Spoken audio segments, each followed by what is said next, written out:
I think in the spirit of Christmas specials, I think we should just do it lazy and just Yeah.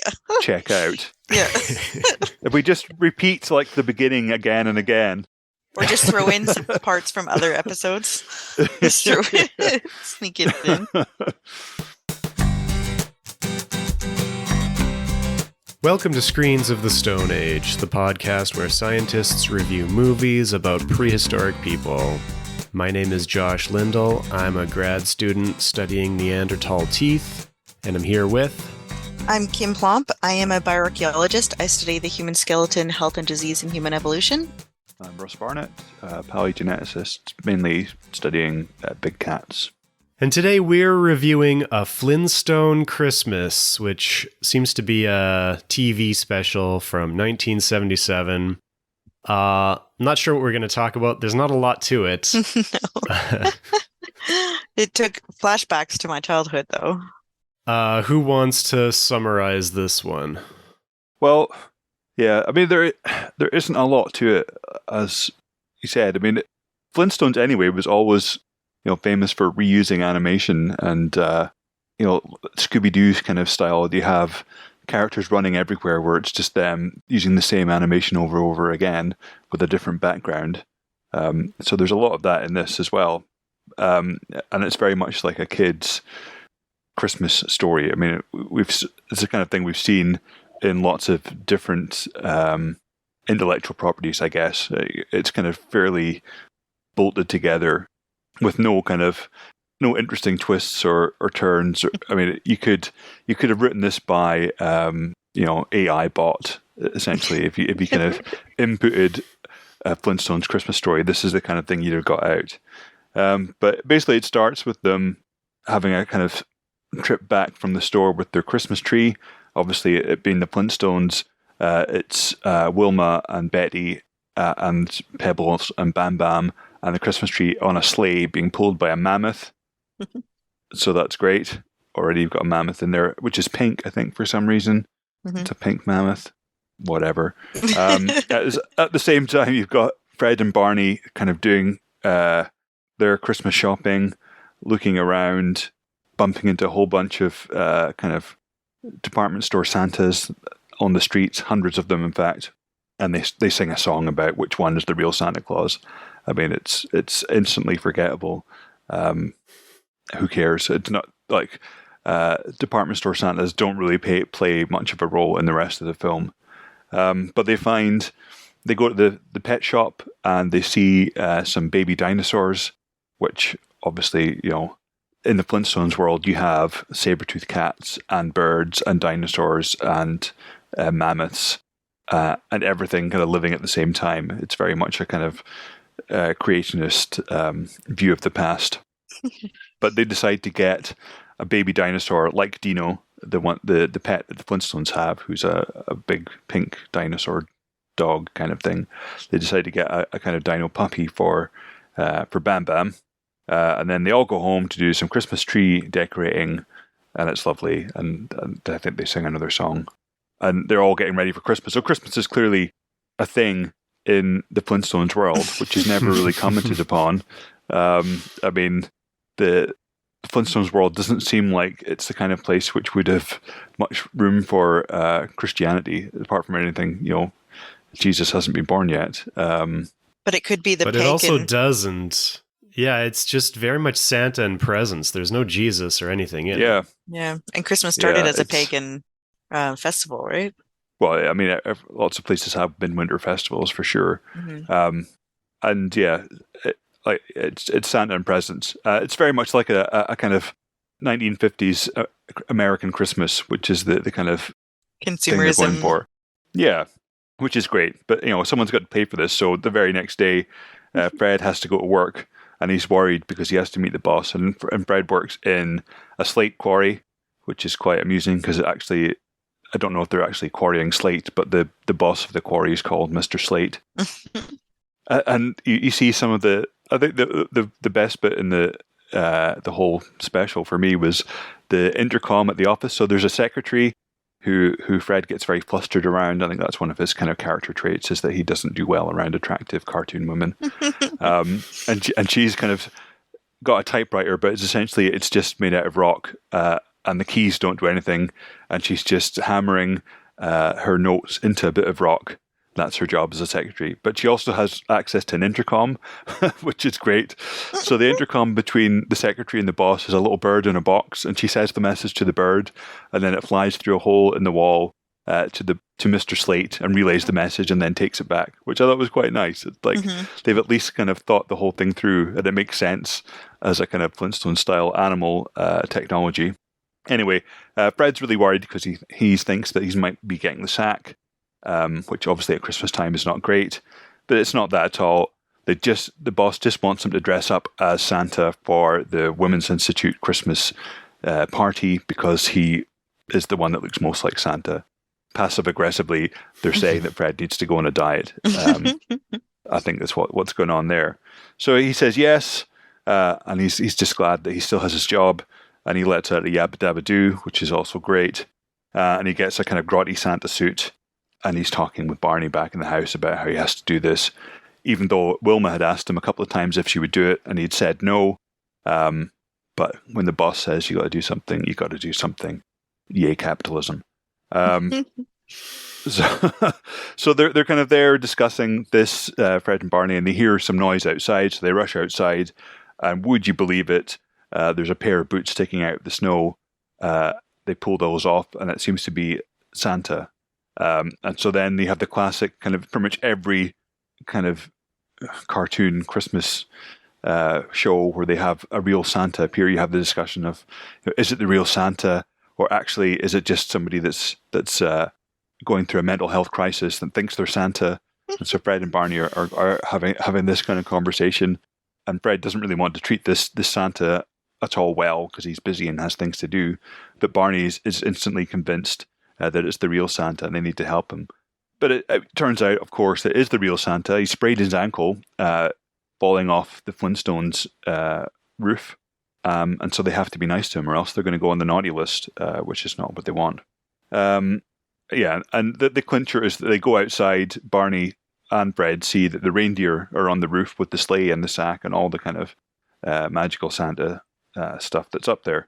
So, unfortunately, now Santa has a sprained ankle from the Flintstones' roof, so he kind of enlists Fred and Barney to do his job. Again, another classic Christmas special trope, getting the kind of main characters to fill in for Santa for one magical year.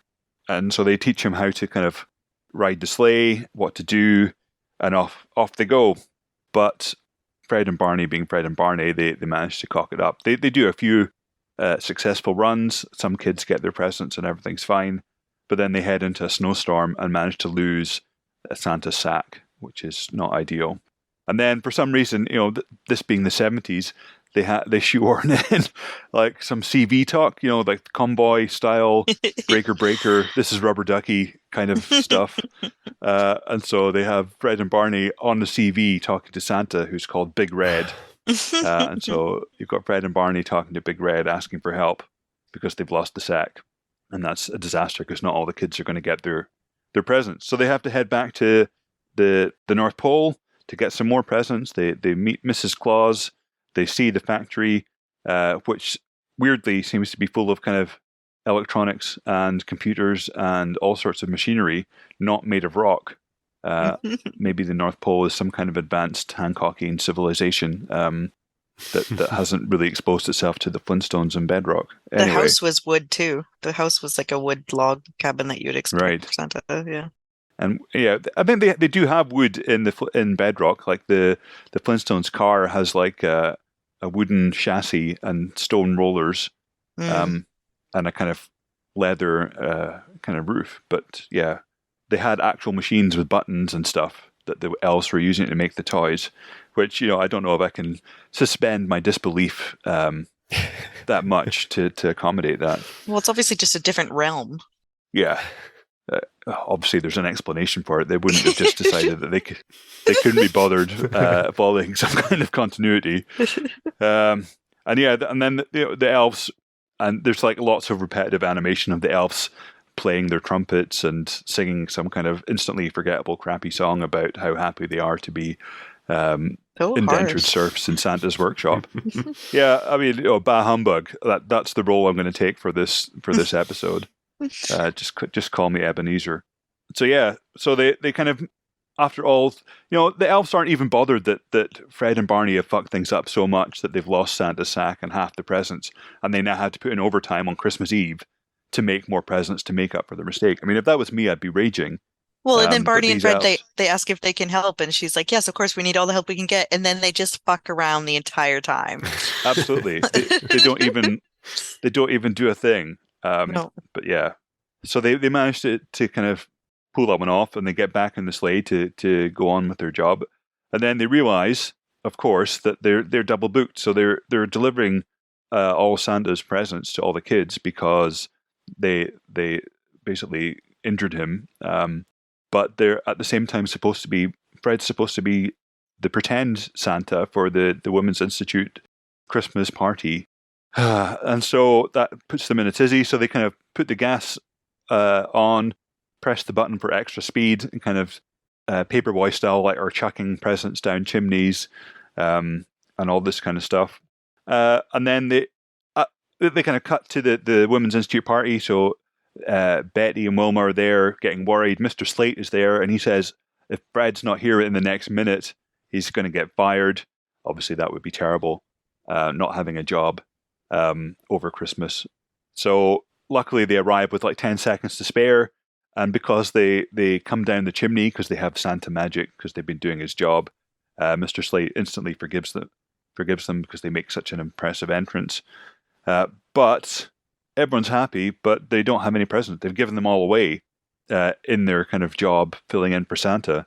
But luckily, they use some of that old Christmas magic to conjure up some presents for all the kids that are at the party, and they love it because they looked like they were about to riot. These kids, Pebble and Bam Bam and all their little friends, didn't give a shit that Santa was there. They just wanted their presents, and who can blame them? So they get their presents, and then, of course, while they're kind of ripping open their parcels, Fred and Barney realize that they've left Santa at home in their house, and so they have to rush back to make sure that he's okay, which they do, and they kind of discuss the real meaning of Christmas and all that kind of stuff. But they've kind of abandoned the party, and Wilma and Betty have been left to clean up. And so they're kind of walking back to the house with Pebbles and Bam Bam and raging about their kind of useless husbands. And they are useless, who haven't helped clean up or do anything apart from, show up But late. they did save Christmas, though, for the whole world. Yeah, well, maybe. And so they get home. Santa's just disappeared back up the chimney when they come in the door, and they're about to kind of unload on the useless Fred and Barney, but then they can't because they looked so cute as Santa and an elf. I mean, I'm married. That shit would not fly. If you're going to get in trouble for not helping out, you're going to get in trouble for not helping out, and rightly so. And so, Fred tries to explain the truth to them. Actually, they were helping the real Santa, and they traveled around the world giving gifts to kids, and that was great. And of course, Wilma, being a sensible, grounded Bedrock inhabitant, doesn't believe him, but they're willing to overlook it because they don't really have a choice. And then Barney kind of one-ups Fred by giving Betty a Christmas present, which he'd managed to save. Fred, of course, doesn't have anything, but he uses his last bit of Christmas magic to get a Christmas present for Wilma. And as she's opening it, she says she hopes it's something which I can't quite remember. Saber-tooth earrings. How do you not remember that? Earrings. I don't know. Which she hoped it was, and lo and behold, it was.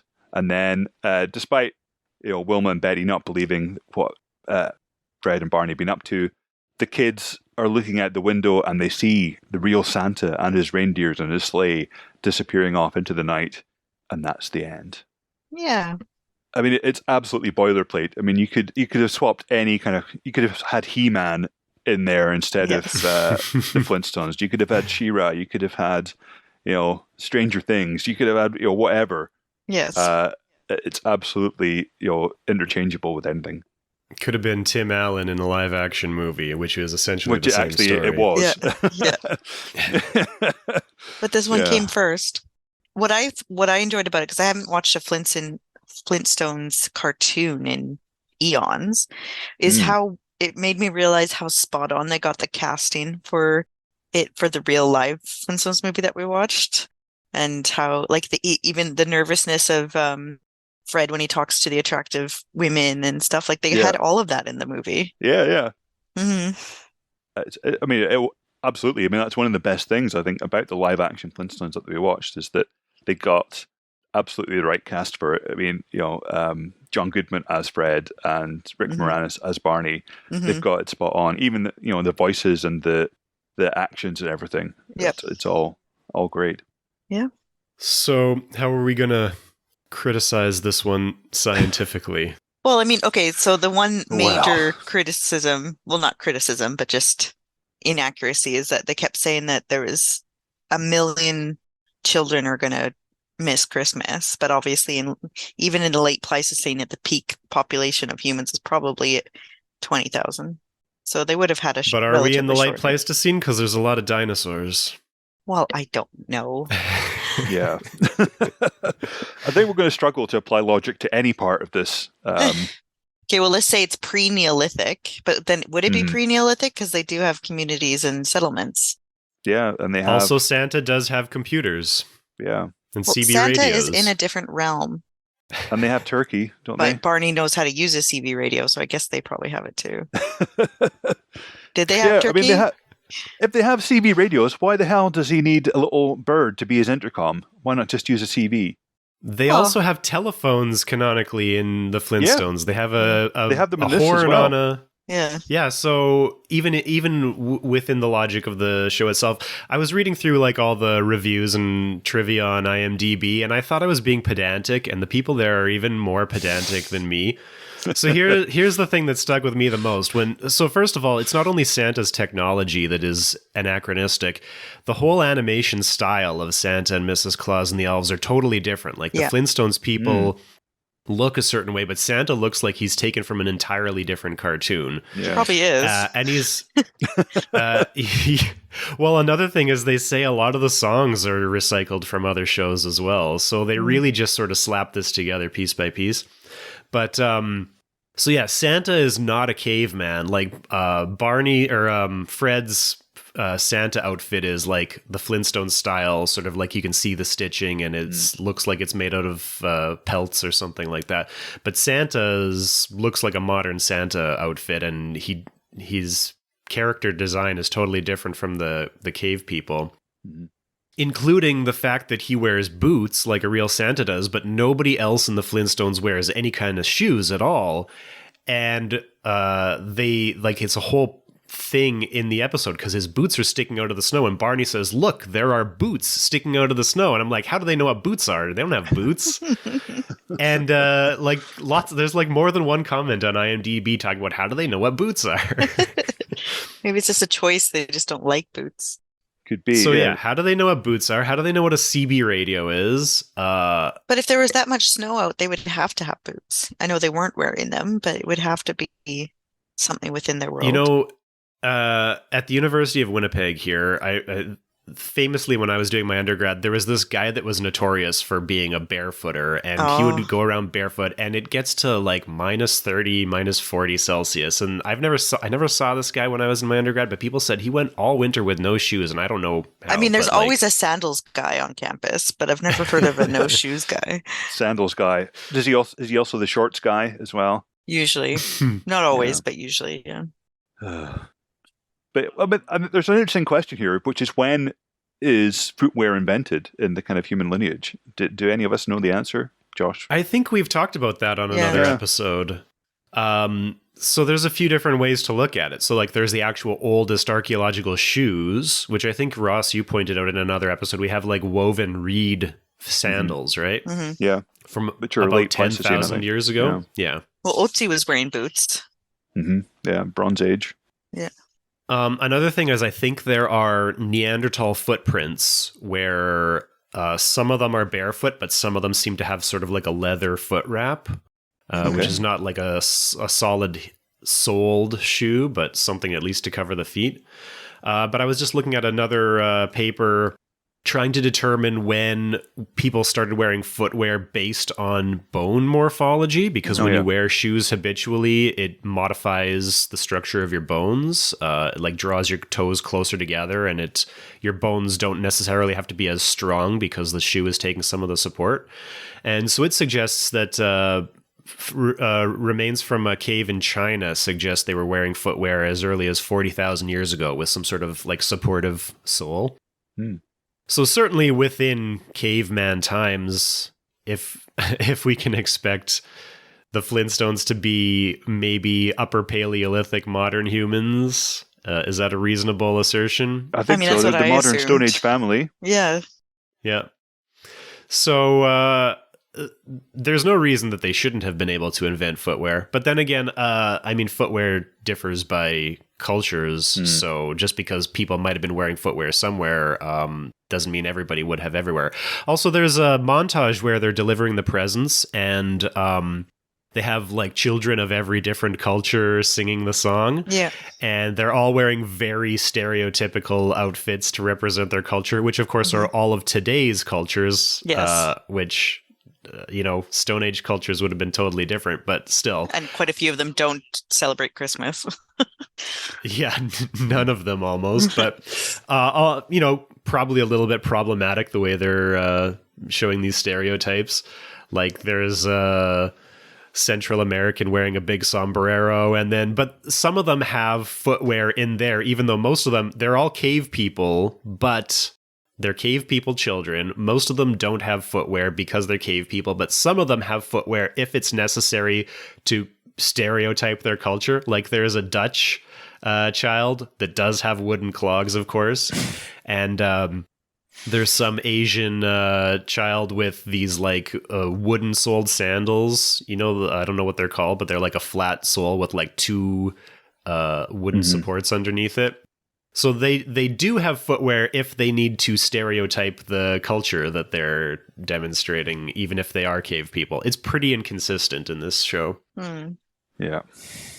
And there's not many of the kind of typical Flintstones gadgets that are always quite fun to look at. So there's the intercom bird, which was my favorite, and there's a musical doorbell, which is just like a tiny monkey that you pull its tail and then it does a little tune on the glockenspiel. And the slow elevator.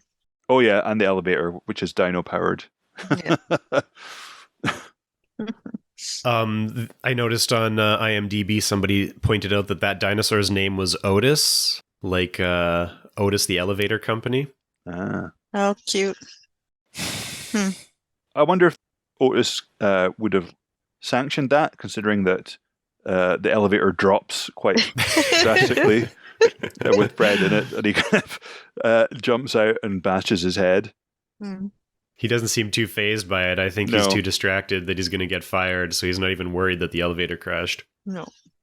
There is one more animal machine, which is the classic punch card, the time clock punch card thing when he quits work, where the bird pokes the hole through the punch card, except that the bird uses a hammer and a chisel, which defeats the whole purpose of having the animal. It's supposed to be an animal that does some sort of characteristic animal thing. Like the bird, normally it punches a hole with its beak. This is a little bird and pulls out a hammer and a chisel to punch his time card. It's like, why is it a bird? Why is that not just a person? And that's what it does in the intro. Like every Flintstones intro, it has Fred clocking off from work, and it's a little bird that kind of bites or kind of stamps it using without any tools. Yes. Yeah, so why would the bird pull out a hammer and a chisel? Is that some kind of meta joke, or is it just lazy I don't know. writing?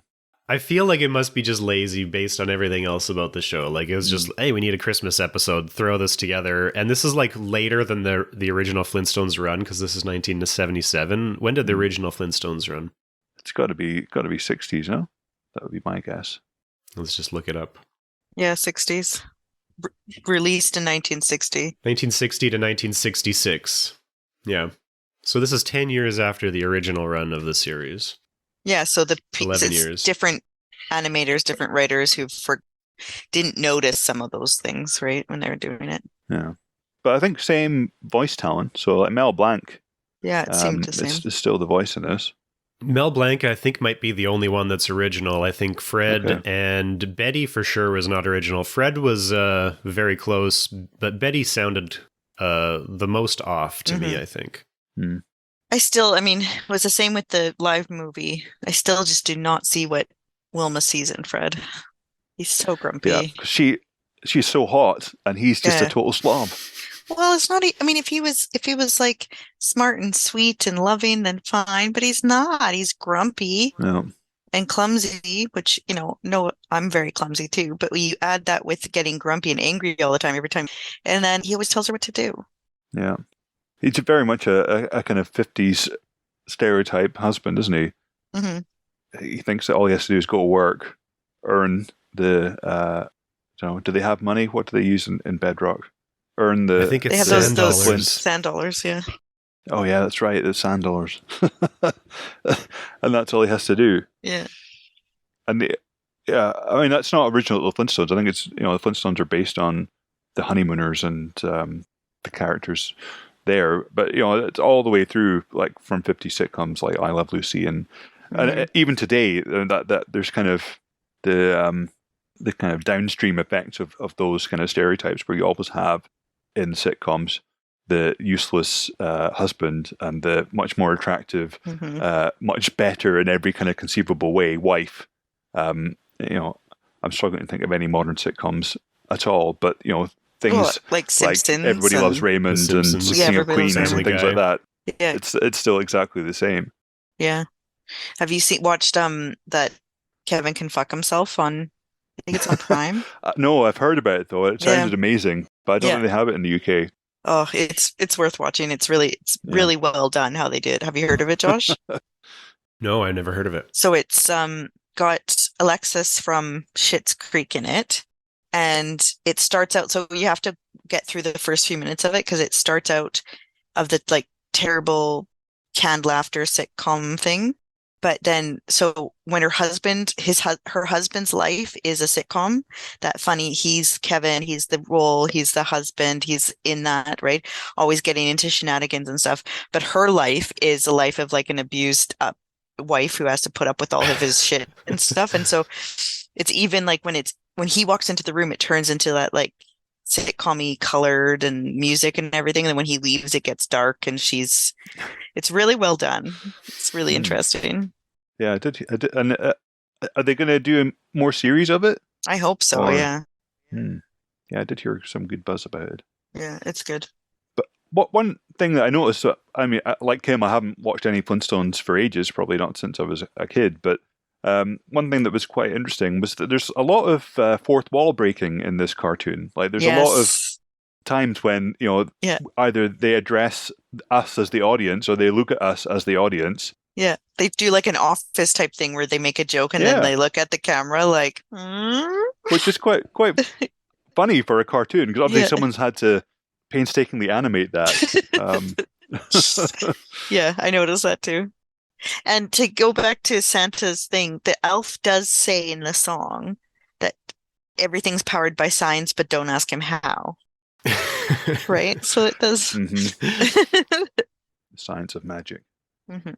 But the Santa, especially the Mrs. Claus, actually did look familiar to me. And I assumed it was from this cartoon, but maybe it is from another movie.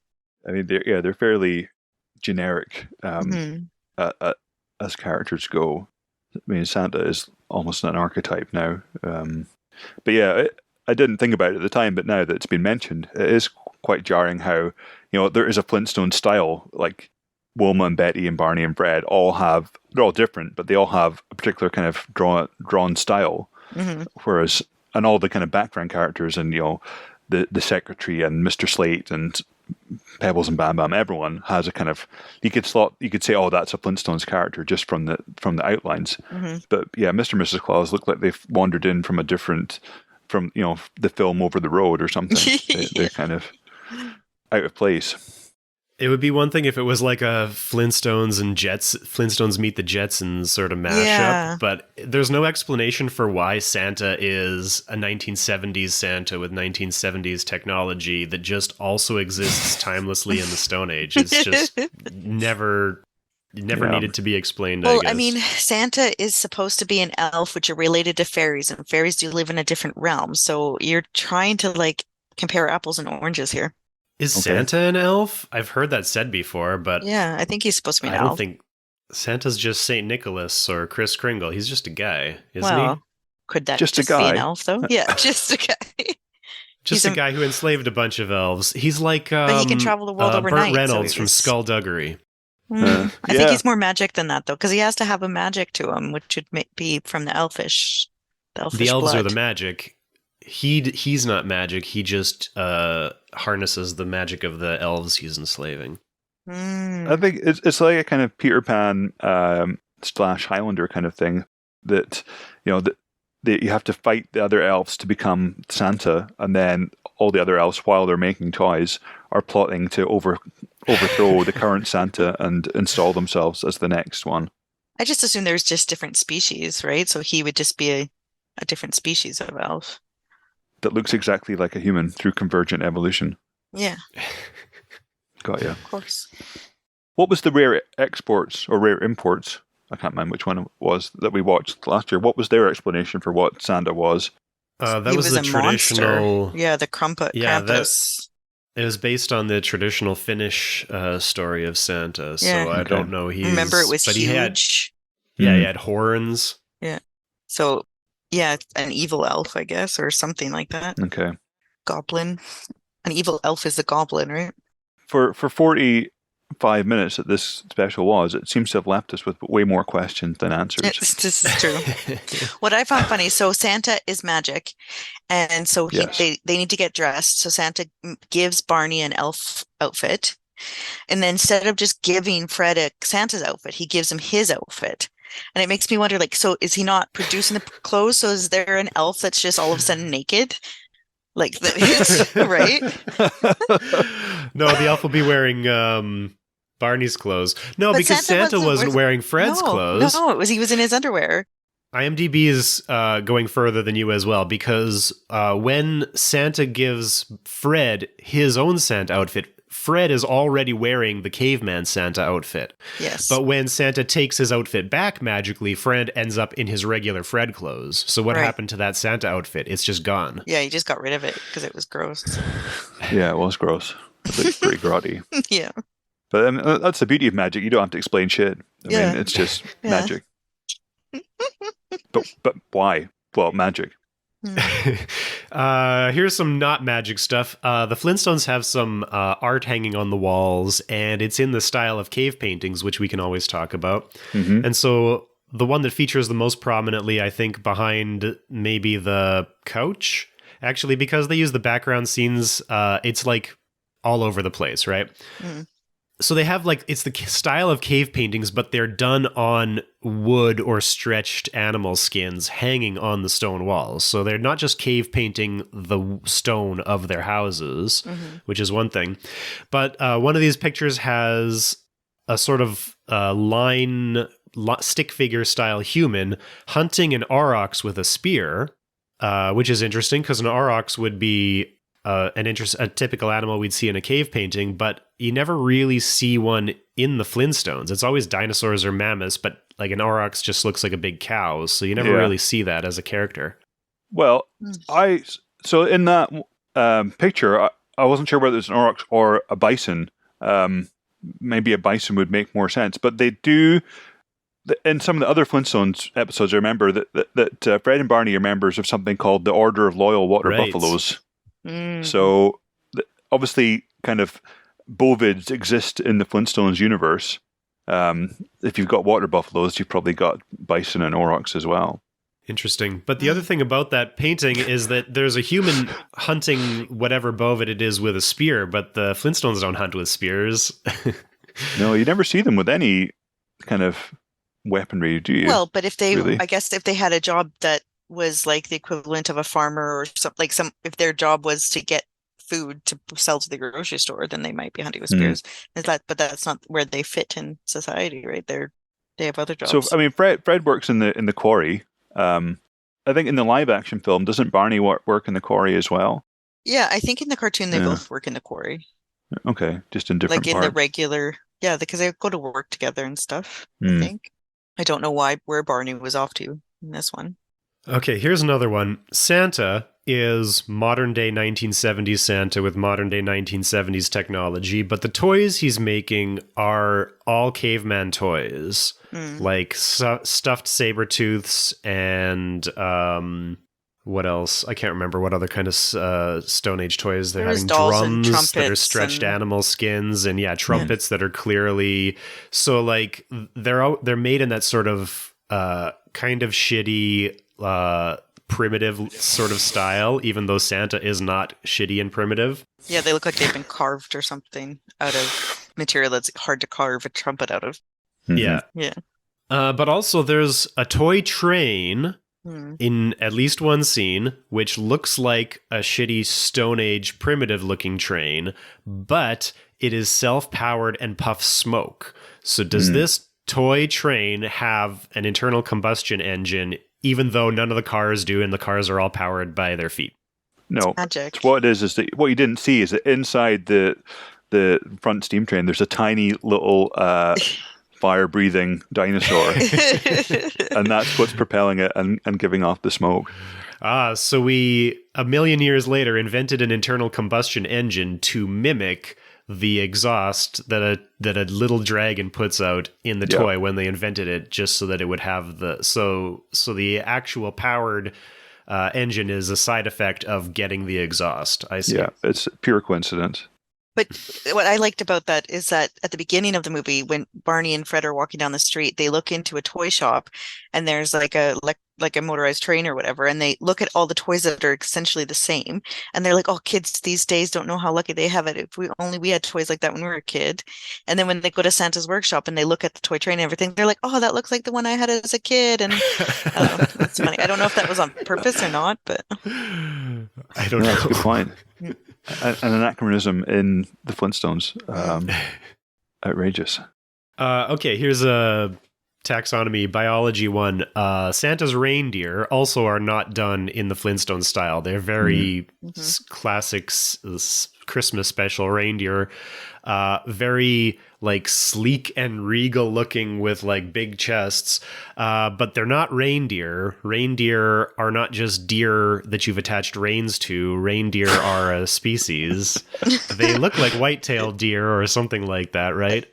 But they do that in a lot of Christmas shows where the reindeer are not reindeer. Reindeer, I believe, are the same species which in Canada we'd call caribou, right?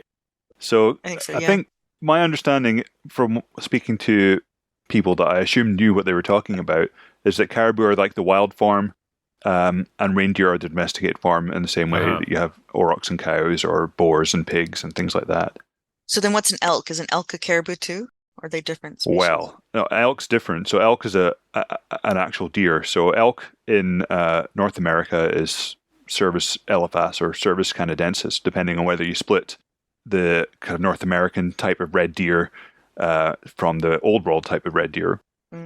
But that's what North Americans mean by elk. But in Europe, elk usually means a moose, like a Scandinavian kind of alkies moose kind of thing. But you've also got Irish elks as well. So I mean, essentially it comes back to something we always talk about, which is that common names for things are really confusing because people use the same thing for different things and different things for the same things. Right. But yeah. And then the species name of reindeer or caribou is Rangifer tarandus, right? Yeah. So they're not particularly closely related to what North American folks would call elk, or even to what Europeans would call elk. So they're kind of the deer, as we kind of realize, and the kind of most speciose kind of grouping is the sort of cervid. So things like red deer, chital, and all these other kind of big-bodied deer are I think mostly in the kind of Cervus lineage, whereas you have the kind of outliers, things like moose which is alkes. You have reindeer, which is Rangifer tarandus. You have roe deer, which are capreolus. You've got fallow deer, which are dama. So yeah, there's a lot of variety in deer, and you can mostly see that from their kind of headgear. You have lots of different kind of ways of making antlers. But yeah, what North Americans call elk are acervid, something that is more or less indistinguishable from what Europeans know as red deer.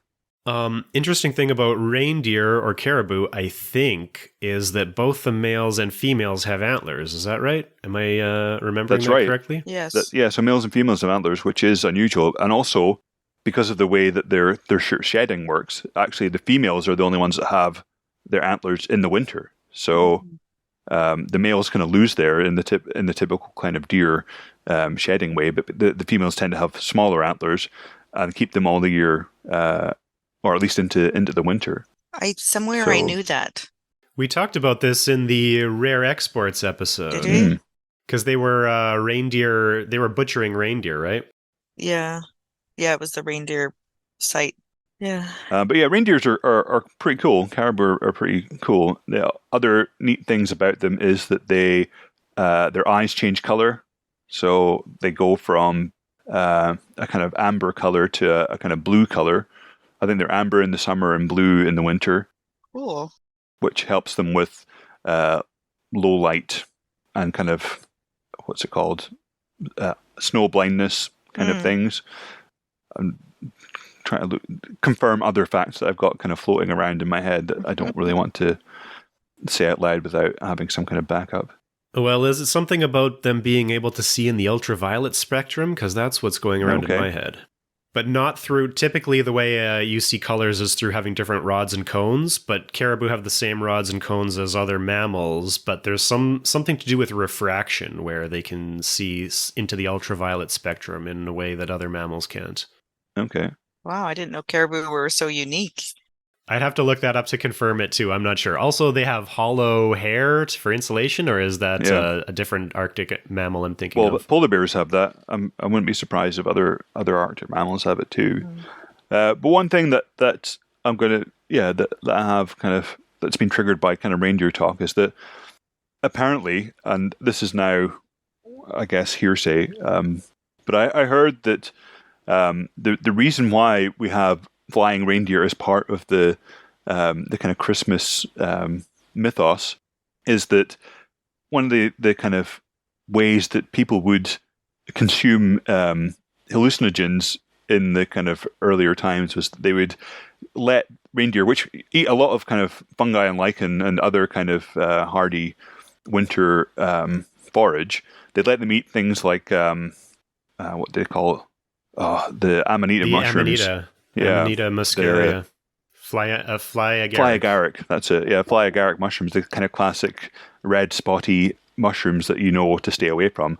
They let the reindeer don't have a problem eating them, but what they would then do is use them essentially as a kind of biological filter. They would kind of collect the reindeer urine afterwards, which would still have some psychoactive substances in it, but not enough to kill you, and drink that, and then get absolutely off their faces on reindeer piss and think that they were flying, and that's where the kind of idea of flying reindeer come from, tied Where into did you hallucinogens. learn that? Like, where do you come across that information?